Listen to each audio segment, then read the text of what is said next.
laban ng ating timeless champion. Pwede, yung air trigger pala ngayon para kay Edward. Pero sa ngayon, Sanford will to the front. Pero Edward mamakuha ng Turtle. JP on the other hand.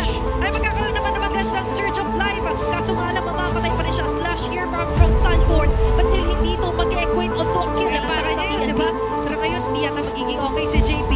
Nasa hope siya doon ng Sanford. Aabot pa rin yung Synchrovision ng Pro 2 dashes.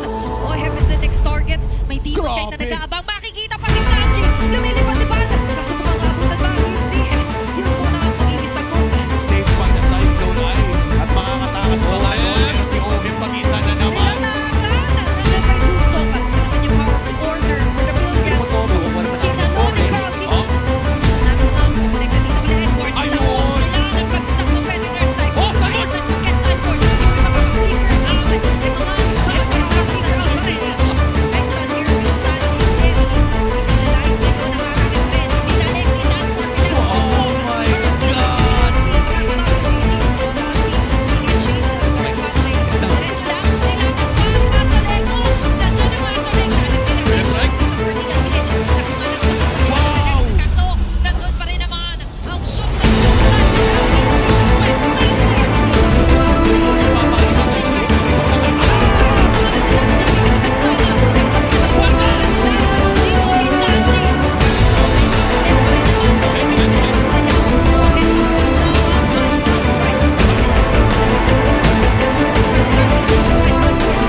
That's one inhibitor turret na bumagsak sa side ng team. Ang ilang mga miyembro. Nilapat natin sa Sanji kanya Predator Strike.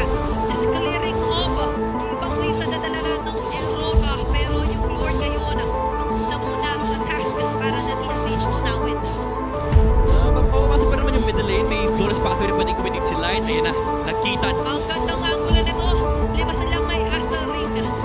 Medyo delikado ang buhay ngayon for the Cavalry. Pero Aurora, Pathway.